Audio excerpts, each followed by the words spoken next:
What is your real name? Malcolm X. Is that your legal name? As far as I'm concerned, it's my legal name. Have you been to court to establish that I didn't have to go to court to be called Murphy or Jones or Smith. Excuse me for answering you this way.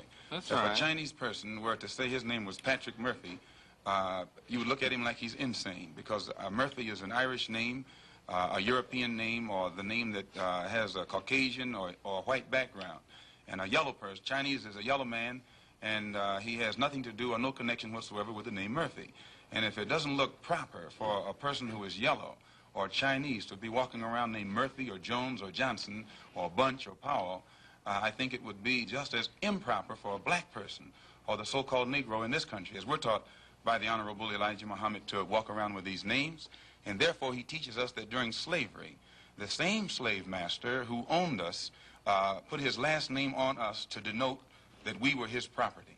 So that when you see a Negro today who's named Johnson, if you go back in his history, you'll find that he was once, his grandfather or one of his forefathers was owned by a white man who was named Johnson. His name is Bunch. His grandfather was owned by a white man that was named Bunch. Would you mind telling me what your father's last name was? My father didn't know his last name. My father got his last name from his grandfather, and his grandfather got it from his grandfather, who got it from the slave master. The real names of our people were destroyed during slavery. Was there any line, any point in the genealogy of your family when you did have to use the last name, and if so, what was it? The last name of my forefathers was taken from them when they were brought to America and made slaves. And then the name of the slave master was given, which we refuse. We reject that name today. You mean you won't even tell me what your father's supposed last name was or gifted last name was? I never acknowledge it whatsoever.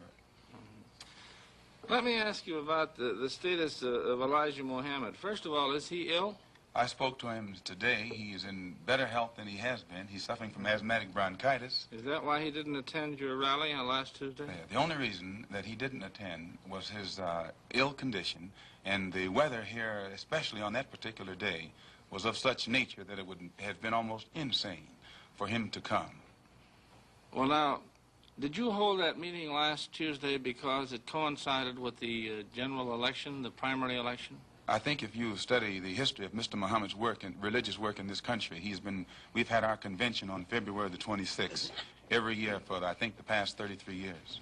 Well, now, while you don't care to discuss your former name or the name that the slave master gave to your antecedents, it is a matter of record that Muhammad's last name was Poole, Elijah Poole. No, that's the name that his slave master gave to his grandfather or great-grandfather, but that's not his name. Well, his mother and father thought when they called him Elijah Poole that was his name. They didn't know any better. Well, if they didn't know any better or not, they thought that was his name. Yes, sir, but, sir... But what I'm trying to find out is when did he cease to be Elijah Poole and get to be Elijah Muhammad? In 1931, I think it was, in Detroit, he was taught the true history of our people and made aware at that time that he was wearing an English name, and by not being an Englishman, he looked out of place. And his teacher gave him the name that he's wearing today, Muhammad, Elijah Muhammad. All right, now when did he become what he purports to be in your literature, the son of Allah?